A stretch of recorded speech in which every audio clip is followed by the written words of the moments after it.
नमस्कार मित्रों, न्याय मित्र भारत की बात में आप सबका स्वागत है। जिस भारत का अर्थ ही सबको सम्मान से जीने का हक है, सबके भरण पोषण की गारंटी है, वो भारत स्वयं में आक्रांता का शिकार क्यों हो रहा? जो सरकारें सत्ता में स्थापित हो जाती वो स्वयं में अपनी सरकार के संरक्षण के उद्देश्य से भी कभी भी ऐसे शब्दों का चयन नहीं करते जिससे आक्रांता का माहौल पैदा हो। मगर दुर्भाग्य, जब गृह मंत्रालय, गृह मंत्री स्वयं आक्रांता का कारण बन जाए तो उस देश के लिए निश्चित रूप से एक दुर्भाग्यपूर्ण पल होगा। गलतियां किसी से भी हो सकती हैं, गृह मंत्री से भी हो सकती हैं, प्रधानमंत्री से भी हो सकती हैं और होती ही रहती हैं। मगर गृह मंत्री या प्रधानमंत्री या जिससे भी कोई गलतियां बड़े पोस्ट पर होने के बावजूद हो जाए तो जिम्मेदारियां भी उतनी ही बड़ी होती हैं, बल्कि उससे भी बड़ी होती हैं। तो निश्चित रूप से उसे सुधार का दायित्व तो भी उससे भी ज्यादा होता है, क्योंकि देश में सुख, शांति और समृद्धि का संचार करना दायित्व तो उन्हीं का है। यदि वो खुद आक्रांता का कारण हो जाए, आतंक और हिंसा के पर्याय बन जाए, तो निश्चित रूप से उस राष्ट्र के लिए सोचनीय विषय हो जाएगा। माननीय गृह मंत्री की अभद्र टिप्पणी ने पूरे देश को आक्रांत कर रखा। इसी के मद्देनजर उधम सिंह फाउंडेशन आजमगढ़, बलराम आजाद और करण कुमार एडवोकेट के नेतृत्व में एक आक्रांत स्थिति को जन्म दिया और लोगों ने आजमगढ़ कलेक्ट्रेट के ठीक सामने बाबा साहब अम्बेडकर पार्क के अंदर अपने आक्रोश को अभिव्यक्त किया और एक ज्ञापन दिया जिलाधिकारी को। जिलाधिकारी को दिए गए ज्ञापन को लेने के लिए एसडीएम निजामाबाद आए और उन्होंने आश्वासन दिया कि निश्चित रूप से आपके संदेश को गृह मंत्रालय तक पहुंचाया जाएगा, राष्ट्रपति तक पहुंचाया जाएगा। उत्तर प्रदेश मुख्य विपक्षी पार्टी, सबसे बड़ी राष्ट्रीय व्यक्तित्व के रूप में, संसदीय व्यवस्था में सबसे बड़ी तीसरी पार्टी के रूप में समाजवादी पार्टी ने मानो एक मोर्चा ही खोल दिया है आदरणीय गृह मंत्री के उस गलत बयानी के खिलाफ। लेकिन दुर्भाग्य है कि आदरणीय गृह मंत्री एक सॉरी बोलने को तैयार नहीं। इतनी अभद्र राष्ट्र निर्माता, राष्ट्रवेत्ता, संविधान वेत्ता के खिलाफ बोली गई उस अभद्र टिप्पणी को वापस लेने को तैयार नहीं। हम आपके इनके बयानों को भी सुनाएंगे कि इन्होंने कब और क्या कहा। और सबसे ज़्यादा आकांक्षी स्थिति उस वक्त पैदा हो गई जब इस आज़ाद फाउंडेशन, जो उधम सिंह फाउंडेशन है, उसके नेतृत्व में इसी के साथ जो है चंद्रशेखर रावण की आज़ाद पार्टी और उनके सहयोगी फाउंडेशन के माध्यम से जब सब दोनों इकट्ठा हुए तो बाबा साहब के पुतले भी जलाने का प्रयास किया और उसमें सफल भी रहे। और लेकिन परिस्थितियां आक्रांता की तरफ बढ़ने लगीं और उन बढ़ती हुई परिस्थितियों को भी आपको दिखाएंगे। आइए चलते हैं, देखते हैं कि किस तरह से आक्रांत परिस्थितियां पूरे राष्ट्र में पैदा हो गई हैं बाबा साहब के खिलाफ बोले गए अभद्र टिप्पणियों से। आप देख सकते हैं, पिक्चर उस बात की गवाही है। डॉक्टर भीमराव अंबेडकर के खिलाफ बोलते अमित शाह की ये बयानी, अखिलेश जी का विरोध, तमाम विपक्षी पार्टियों, चाहे वो राहुल जी हो या फिर प्रियंका जी हो, गांधी का पूरा परिवार इसके खिलाफ मोर्चे की तरह से रोड पर उतर चुका है। बाबा साहब के इस अपमान के लिए राष्ट्र का शायद ही कोई व्यक्ति, चाहे वो पक्ष हो या विपक्ष हो, इस अवधारणा को सहमति दे। मैं यहाँ पर संविधान की अच्छाइयाँ गिनाने नहीं जाऊंगा, क्योंकि मुझे लगता है कि संविधान कितना भी अच्छा क्यों ना हो, वो अंततः बुरा साबित होगा अगर उसे इस्तेमाल में लाने वाले लोग बुरे होंगे। और संविधान कितना भी बुरा क्यों ना हो, वो अंततः अच्छा साबित होगा अगर उसे इस्तेमाल में लाने वाले लोग अच्छे हों। इसलिए जनता और उसके राजनीतिक दलों की भूमिका को संदर्भ में लाए बिना संविधान पर कोई भी निर्णय देना या कोई भी टिप्पणी करना मेरे विचार में व्यर्थ होगा। बाबा साहब के इन विचारों को आपने सुना और वो विचार इसी दिन का अभिव्यक्ति कर रहे हैं जो कितने सालों पहले बाबा साहब ने संविधान सभा के अंदर संविधान पे ही अपनी टिप्पणी के रूप में किया था। उन्होंने कहा था संविधान चाहे कितना भी सुंदर हो, कितने भी तकनीकी तरह से बनाया गया हो, लेकिन उसका उपयोग करने वाला, चूंकि वो एक कागज का पुतला ही साबित होगा, उपयोग करने वाला यदि उचित व्यक्ति नहीं है, वो देश जनता और समाज के नेतृत्व की अवधारणा को व्यवहारिक जमीन पर संविधान के आईने से नहीं देखना चाहता तो निश्चित रूप से उसके हाथ में यह संविधान सिर्फ कागज का पुतला साबित होगा। लेकिन संविधान में विश्वास रखने वाला व्यक्ति अभी एक फैशन हो गया है आम्बेडकर आम्बेडकर आम्बेडकर आम्बेडकर आम्बेडकर आम्बेडकर। इतना नाम अगर भगवान का लेते तो 7 जन्मों तक स्वर्ग मिल जाता। बहुत सारे गरीब, शोषित, वंचित, पीड़ित लोगों के लिए बाबा साहब भीमराव अम्बेडकर जी भगवान रहे हैं और आज भी घर घर, गांव-गांव उनको पूजा जाता है। उन्होंने हक और सम्मान से जीने का रास्ता संविधान के माध्यम से तमाम गरीब, शोषित, वंचित लोगों को दिया है। पीडीए की लड़ाई में बीजेपी के लोग घबराए हुए हैं और इसी वजह से समय समय पे उनके मुंह से या उनकी तरफ से इस तरह का भाषा व्यवहार आता है। मान्यवर, अभी एक फैशन होगा। माननीय गृह मंत्री के शब्दों में एक आक्रोश नजर आ रहा कि डॉक्टर भीमराव अंबेडकर के प्रति ये बहुसंख्यक समाज बार बार उनके नेतृत्व और उनकी बातों और उनके रास्तों पर चलने की बात करता है, जो उनके लिए एक राजनीतिक मुसीबत के रूप में दिखाई देता है। उसका दूसरा रूपांतरण जो पीडीए के रूप में हुआ वो एक सरदर्द बन चुका। शायद इसी सरदर्द से बचने के लिए वो उनके शब्द इरिटेटिंग स्टेटमेंट में कन्वर्ट हो गए। ऐसे अभिव्यक्ति राष्ट्र के लिए, उसके आने वाले दिन के लिए एक अशुभ संकेत की अभिव्यक्ति भी कहे जा सकते। देश को बचना है तो ऐसे शब्दों के उपयोग करने वालों की मंशाओं का ध्यान रखना ही होगा। तारीख से लेकर के 16 तारीख में आपके आगरा मंडल के अनूप शहर में रोबिन नाम के जो वह भी सेवारत है, किसमें उसका बाप भी सब में है, वह भी सीआरपीएफ का जवान है।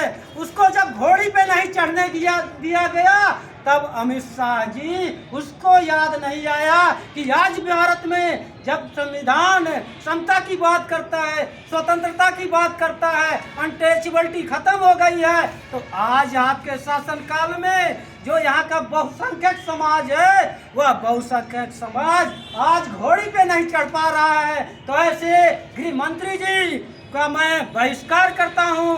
अमित शाह मुर्दाबाद, मुर्दाबाद, मुर्दाबाद, अमित शाह मुर्दाबाद, मुर्दाबाद, मुर्दाबाद, अमित शाह मुर्दाबाद, मुर्दाबाद, मुर्दाबाद। साथियों, ये जो हमारा ज्ञापन का टाइम था, हम लोग जो हमारा विषय था कि संसद भवन में बोधिसत्व बाबा साहब भीमराव अंबेडकर जी पर केंद्रीय गृह मंत्री अमित शाह के बयान को लेकर वांछित दलित और उपेक्षित वर्गों के मसीहा परम पूज्य बाबा साहब डॉक्टर भीमराव अंबेडकर जी के बारे में जिन शब्दों का इस्तेमाल किया गया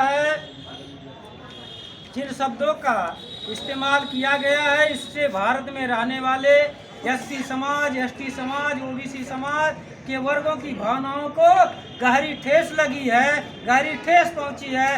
अमित शाह जी को इन शब्दों को वापस लेकर के पश्चाताप जरूर करना चाहिए और भविष्य में डॉक्टर भीमराव अंबेडकर जी व बहुजन समाज में जन्मे सभी संतों, गुरुओं, महापुरुषों, वीर वीरांगनाओं में माफी मांगना चाहिए, इस्तीफा देना चाहिए। वीर वीरांगनाओं पर टिप्पणी करने वालों को बहुजन समाज कभी माफ नहीं करेगा और जातिवादी मनवादी मानसिकता संघी सावरकर गोलवारकर की जातिवादी संकीर्ण मानसिकता को छोड़ करके भारत के संविधान के में जो भारत के संविधान की मूल आत्मा है, समता, स्वतंत्रता, बंधुत्व पर आधारित भारतीय संविधान का पूर्ण रूप से पालन करना चाहिए।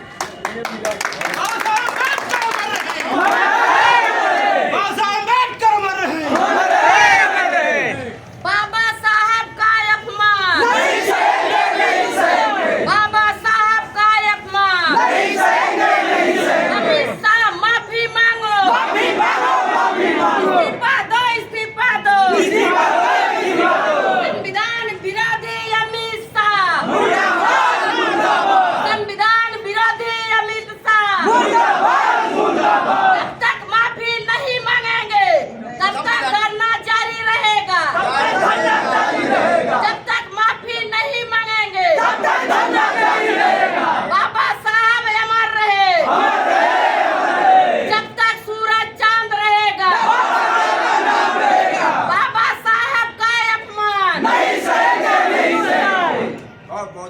जैसा कि अब बलराम जी को सुन ही रहे थे कि ठीक उसी वक्त कांग्रेस विंग भी अपनी टीम के साथ वहां उपस्थित हुई, माल्यार्पण किया बाबा साहब को और अपने नारे भी लगाए।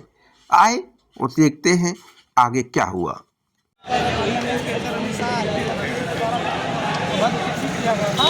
उसी को ध्यान में रखते भीम आर्य आजाद समाज पार्टी के नेतृत्व में आज हम लोगों ने ज्ञापन देते हुए और विरोध प्रदर्शन करते हुए हम लोगों की मांग है कि हमेशा इस तरह से जो हमारे संविधान पिता बाबा साहब किया गया ये बहुत निंदनीय है। इससे पूरे समाज, दलित ही नहीं, पिछड़ा, मुसलमान, हर जात की महिलाएं भी जो कि कहीं न कहीं से प्रभावित होकर इसका विरोध कर रही है। और गृह मंत्री जी को हम चाहते हैं कि आप जल्द से जल्द कुर्सी खाली करें, क्योंकि हमारे संविधान रचयिता बाबा साहब को आपने जिस तरह सम्मानित किया ये बहुत ही गलत है।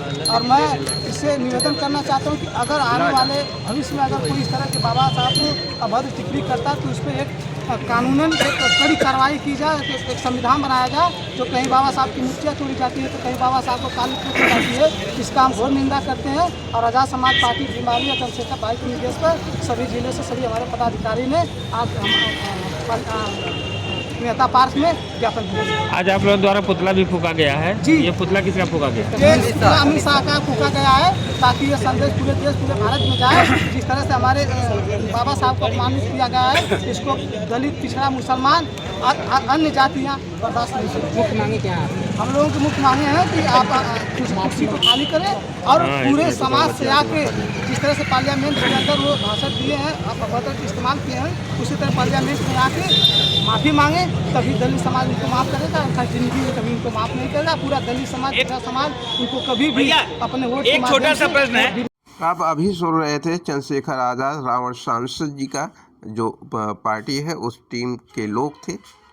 इन सब की ये मांग है कि सरकार को ऐसी व्यवस्था, कानूनी व्यवस्था करनी चाहिए कि बाबा साहब या ऐसी तमाम प्रतीकात्मक संविधान की प्रतीकात्मक प्रति जो होती है उसको भी तोड़ दिया जाता, संविधान की प्रतीक को भी तोड़ दिया जाता, उनके हाथ को तोड़ दिया जाता। ये अनुचित है, ये असंवैधानिक है और ये एक तरह से राष्ट्रद्रोह भी है।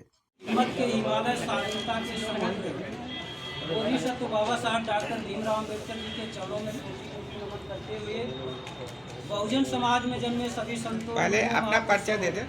वीर वीरांगनाओं के चरणों में कोटि कोटि नमन करते हुए मेरा परिचय है, नाम है बलिराम आजाद और जो हमारा संगठन है रावण सेना भीम आर्मी उधम सिंह फाउंडेशन के संस्थापक के रूप में मैं एक छोटा सा सिपाही हूँ बाबा साहब अम्बेडकर जी का। साथियों, जो भारत देश के गृह मंत्री हैं, सम्मान से तो नाम लेने में थोड़ी सा अंदर से कष्ट हो रहा है। अमित शाह जी का जो बयान आया है संसद भवन में, संसद में जो बयान दिए हैं उस बयान से पूरे भारत देश में जो एक रोष पैदा हुआ है, उसी कड़ी में हम लोग भी कल प्रेस विज्ञप्ति दे करके हम लोग संवैधानिक रूप से ज्ञापन देने का काम डीएम के माध्यम से माननीय राष्ट्रपति महोदया जी को यह ज्ञापन दिया जा रहा है। इस ज्ञापन के माध्यम से जो देश के गृह मंत्री हैं, जिन्होंने डॉक्टर बाबा साहेब भीमराव अंबेडकर जी पे अभद्र टिप्पणी करने का काम किए, यह भारत में रहने वाले SC ST OBC समाज, साथ में दलित समाज और जो उपेक्षित समाज है, जिनकी आस्था डॉक्टर बाबा साहेब भीमराव अंबेडकर जी में है, उनकी आस्था पे जो चोट मारने का काम गृह मंत्री द्वारा किया गया है, मैं ऐसे गृह मंत्री का बहिष्कार करता हूं। हमें नाम लेने में भी गृह मंत्री जी का नाम लेने में शर्म आती है कि देश का वह तीसरा व्यक्ति जो कहता है कि अगर इतना नाम भगवान का लेते तो 7 जन्म तक स्वर्ग में चले जाते। मैं ये बता देना चाहता हूँ साथियों, ये जो अमर रहे, बाबा साहब डॉक्टर अम्बेडकर अमर रहे, बाबा साहब डॉक्टर अम्बेडकर अमर रहे, बाबा साहब डॉक्टर अम्बेडकर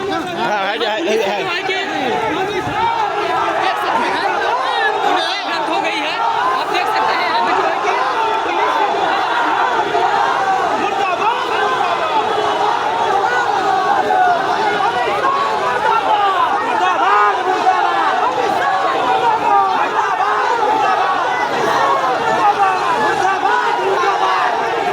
यह आक्रोश की अभिव्यक्ति का ही पड़ाव था कि लोगों ने अमित शाह का मुर्दा फूंकने की कोशिश किया। पुलिस ने उसका विरोध किया। निश्चित रूप से पुलिस और जनता के बीच में यह आक्रोश होना स्वाभाविक था। यह उसी का एक हिस्सा दृश्य आप देख रहे हैं।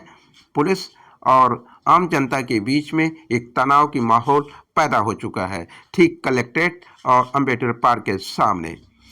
बाबा साहब की तमाम प्रतियां जलाई जा रही हैं, फूकी जा रही हैं, उसका विरोध किया जा रहा है, उनका पुतला बनाकर जलाने का प्रयास किया जा रहा है, पुलिस उसका विरोध कर रही है।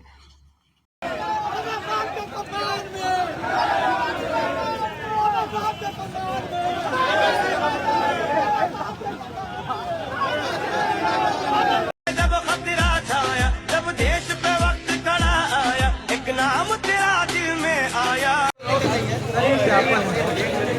ये है विषय संसद में पुरस्कृत बाबा साहब डॉक्टर भीमराव अम्बेडकर जी केंद्रीय गृह मंत्री अमित शाह के बयान को लेकर के वांछित दलित व उपेक्षित वर्गों में कि मसीहा परम पूज्य बाबा साहब डॉक्टर अम्बेडकर जी के बारे में जिन शब्दों का इस्तेमाल किया गया है, इससे भारत में रहने वाले SC, ST, OBC समाज वर्गों के भावनाओं को गहरी ठेस पहुंची है। वह बहुजन समाज में जन्मे संतों, गुरुओं, महापुरुषों, वीर वीरांगनाओं पर टिप्पणी करने वालों को बहुजन समाज माफ नहीं करेगा। अमित शाह को अपनी जातिवादी मानसिकता, संघी सावरकर, गोल गोलवारकर की जातिवादी संकीर्ण मानसिकता को छोड़ करके समता स्वतंत्रता पर आधारित भारतीय संविधान का पालन करते हुए देश को चलाने की आवश्यकता है। इसी संदर्भ में हम लोग यहाँ पर आए हैं कि देश के गृह मंत्री द्वारा ऐसा बयान दिया जा रहा है, जबकि 1951 की बात है। 1951 उनको याद आता है, लेकिन जब यहीं मणिपुर में नंगा नचाया जाता है महिलाओं को याद नहीं आता है। यहाँ तक कि दलित समाज को 11 तारीख से लेकर के 16 तारीख तक घोड़ी पे नहीं चढ़ने दिया गया है। मूंछ रखने पे हत्याएं हो जाती हैं, तो इस पे क्यों नहीं अमित शाह जी बोलते हैं? उनको इस पे भी बोलना चाहिए, क्योंकि भारत में संविधान सबको बराबरी का अवसर देता है। सारे मानव एक समान है। इसीलिए बाबा साहब डॉक्टर अम्बेडकर जी एक वोट का अधिकार दिए, चाहे प्रधानमंत्री होगा, चाहे इस देश का सबसे निचले पायदान पे रहने वाला व्यक्ति होगा, उसको भी एक ही वोट देता है। तो मेरा आपसे विनम्र निवेदन है, जो हमारा यह ज्ञापन है ये DM साहब के द्वारा राष्ट्रपति महोदय के यहाँ जाएगा, हमारी बातों को सुना जाए और भारत देश में जो अन्याय, अत्याचार, शोषण आए दिन हो रहा है, जो दलित अट्रॉसिटी हो रही है, वह दलित अट्रॉसिटी रुके और महापुरुषों का अपमान होना हो। जैसा कि आपने देखा कि समाजवादी पार्टी हो या सभी छोटे बड़े राष्ट्रीय दल या क्षेत्रीय दल या जो भी संगठन हो, समाज सेवी संगठन, सब अपने अपने विरोध पर, अपनी अपनी अभिव्यक्ति पर आ चुके हैं। संभवतः गृह मंत्री और प्रधानमंत्री को सामूहिक रूप से इस जो राष्ट्रीय घटना पर, एक राष्ट्रीय दुर्भाग्यपूर्ण घटना है, इस पर अवश्य माफ़ी मांग लेनी चाहिए। यही देश के हित में है, यही देश की संप्रभुता का संरक्षण की गारंटी भी देता है। इस देश की संप्रभुता के संरक्षण की गारंटी में यदि आपको इतना संकोच, तो देश की रक्षा आप कैसे करेंगे? आप हमारी बातों से सहमत हैं तो कृपया चैनल को सब्सक्राइब अवश्य करें, लाइक और शेयर भी आप ही का दायित्व है। तभी आपकी आवाज़ देश तक पहुंचेगी और देश आपका संरक्षक बन सकेगा। Thank you so much. Welcome to BBS news power.